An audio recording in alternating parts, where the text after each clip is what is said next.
Hi, it's Dave T here, and after owning our current Van Gogh Valhalla air awning for about 6 years, we decided it was time for a change and purchased a new Dometic Ace Air Pro 400 awning.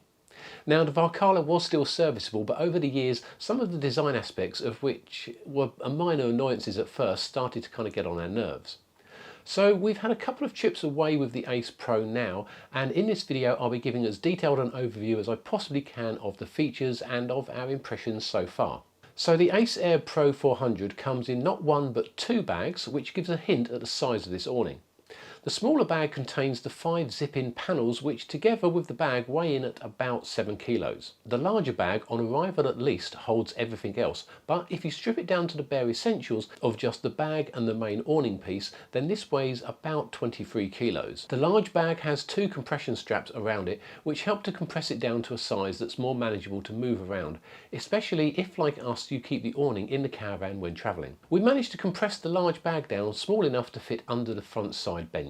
Apart from the awning itself, you also get 37 plastic pegs, which gives you all you need plus about 10 spare.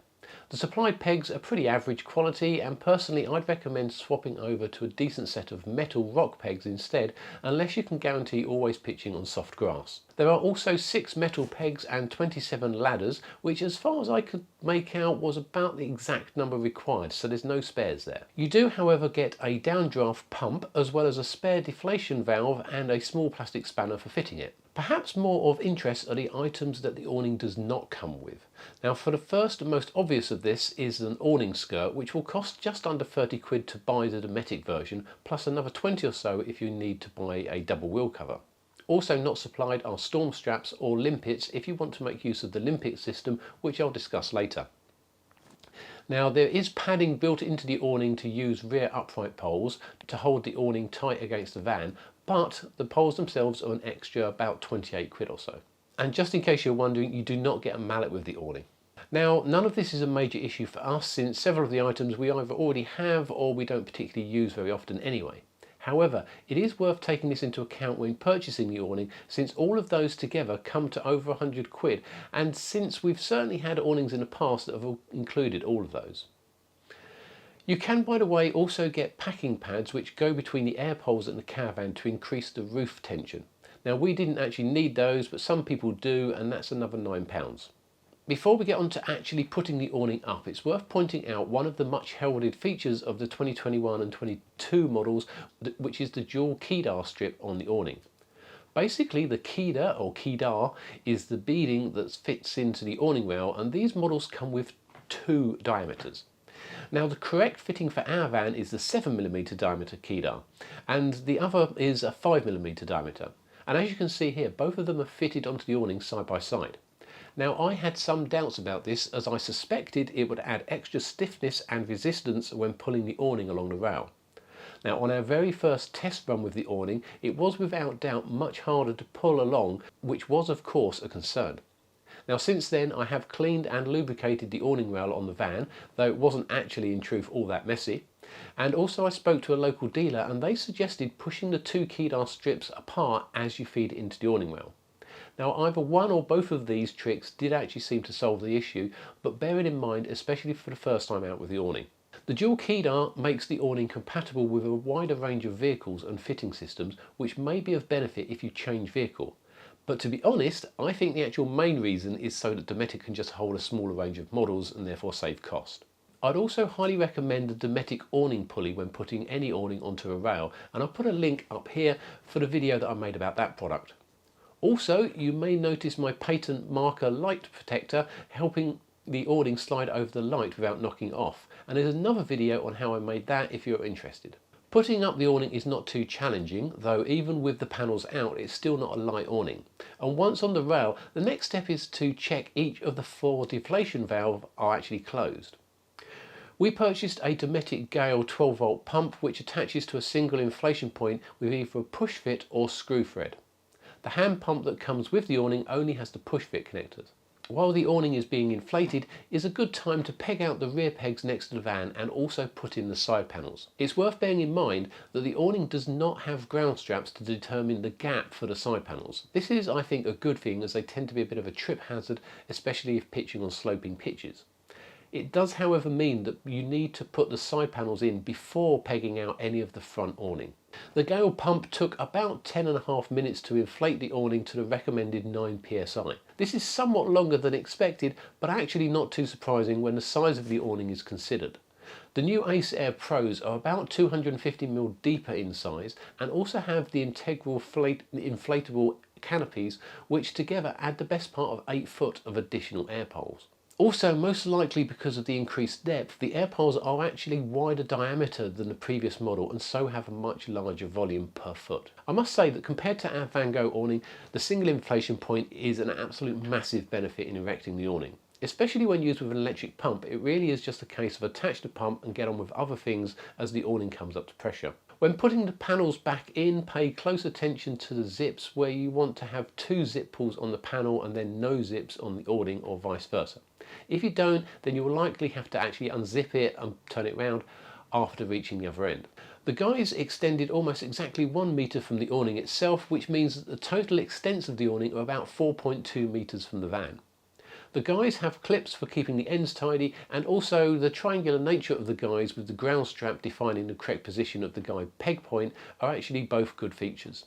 Just in case you don't notice them, there are Velcro patches at the bottom of the front panels and corresponding patches on the ground panels of the main frame, which makes for a nice neat fitting awning. Those floor panels, by the way, have pegging points for which the Dometic ground sheet pegs are ideal, so feel free to check out my light-hearted review of those. We always put the carpet or ground sheet down first to protect the awning whilst moving it around before attaching it. In the case of the Ace Air's design, the carpet needs to be laid after the awning as it sits on top of those ground panels.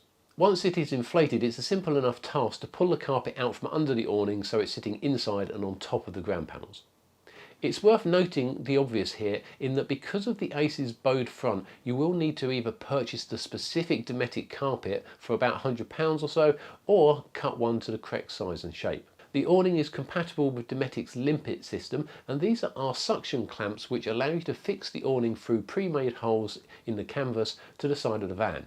This is great for avoiding flapping spare canvas against the van when windy, and at least partly does away with the need for those rear upright poles, which of course are not included. There are storm strap points at the top side corners, but as previously mentioned, the storm straps themselves are extra. So with the awning up, you can see that it's very spacious with large crystal clear windows and skylights to let in plenty of light. One of the features that first attracted me to the new Dometic range was the rear height adjustment. Along each side there is a triangular section which is initially zipped between 2 long zips, one on the inside and one on the outside. These zips can be opened to reveal some or all of the triangular section, allowing the shape of the side panel to effectively be changed. This makes the rear height of the panel adjustable by up to 30 centimeters. Now, in my opinion at least, this is a brilliant idea as it serves 2 purposes.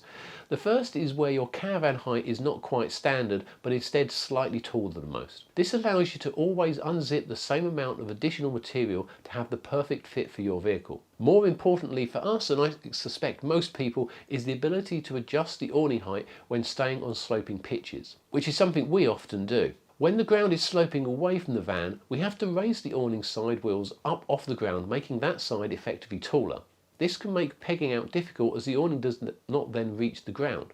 But with this system the problem is solved. It also does help when the ground is sloping along the length of the van and either the nose or rear end is raised. But in that situation, the lower end will still have excess material that needs to be dealt with in some other way. I'm certainly hoping that this system makes life easier on sloping pitches, which are a real issue especially for air awnings where the pole lengths cannot be adjusted. The awning is made from Dometic's Weather Shield Pro material, which looks and feels like traditional fabric while being lighter. We have friends with Dometic awnings made from the same material, so I have no doubt that it will last well. Another great feature is the ability to swap the 2 side panels. Both are exactly the same size, which allows you to choose whether the door section goes next to the van or further out. We also prefer the door system over our previous awning, since with the Dometic, the mesh panel of the door is zipped around the door itself.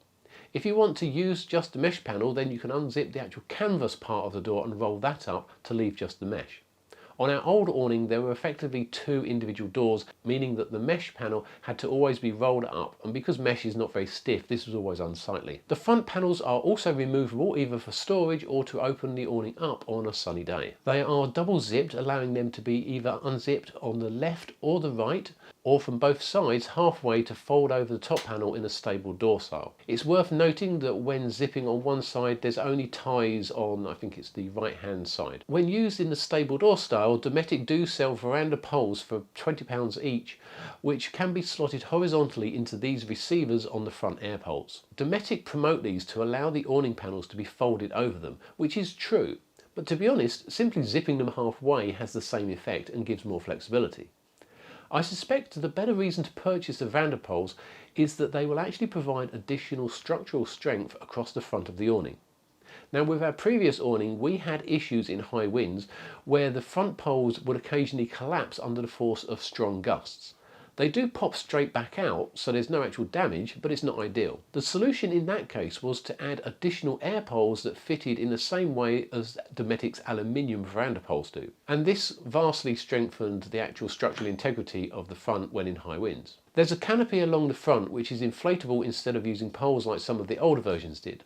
This is useful to keep the rain from running down the front windows, and it provides a little extra shade and I think generally improves the look of the awning. Each of the interconnections between the air poles has an isolation valve allowing you to isolate each beam after inflation. This is useful either to avoid total collapse in the case of a leak or to allow an individual pole to be deflated to reseat it. Of course, if you do close these, then make sure that all of them are open again before you deflate the awning. There's a triangular vent at the topmost corner of the side panels which is protected from the rain by an outer panel with a small piece of semi-rigid material to ensure that the vent stays open. In theory, at least, this should reduce heat and condensation build-up inside the awning. So after all the positive features, a couple of minor negatives about the design.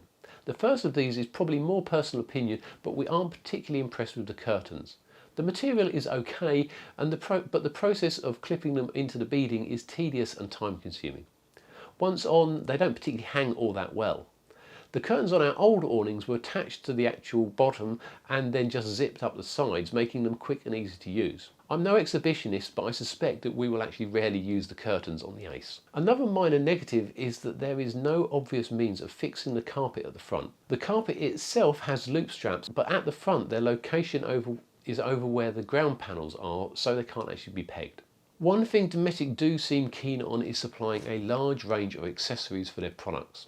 You can purchase an internal roof lining for the awning, though when we looked at it in the showroom, I found that it actually droops enough to make the headroom an issue if you are tall like myself. There's also an outer roof lining for which there is a zip along the top of the roof adjacent to the kedar strip. This is to provide additional shading and protect the awning roof from the elements, and I could see it being of use if pitched under trees for long periods, but not much more than that. If you like fresh air in the awning but without the flies, then you can purchase mesh panels that zip in behind the front panels for about £80 for a set of 3. And of course there is a wide range of add-on annexes and porches to attach to the sides of the awning to increase its size even further. The awning is what Dometic call Sabre Link ready, which is a fancy way to say that they are pre-fitted with Velcro straps to attach their Sabre Link LED light tubes. And there are also plenty of eyelets to help with cable routing. So in conclusion, the Ace Air Pro 400 retails for about £16.50 at the moment, though we paid a few hundred less than that for the 2021 model, which is actually identical to the 2022 model.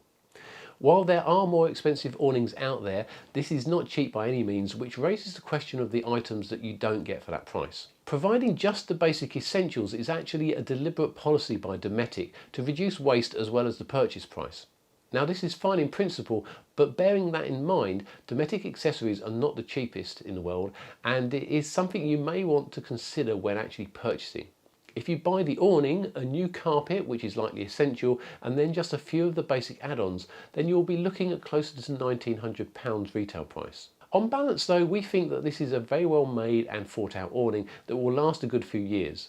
And I am especially looking forward to pitching on some sloping sites now just to test out the height adjustment feature, and the extra depth definitely makes it much more useful space. I hope you found this video interesting or useful, and if you have, then please do hit that like button, and if you're interested in seeing other videos that I make, then please consider subscribing to my channel. But most of all, thanks for watching.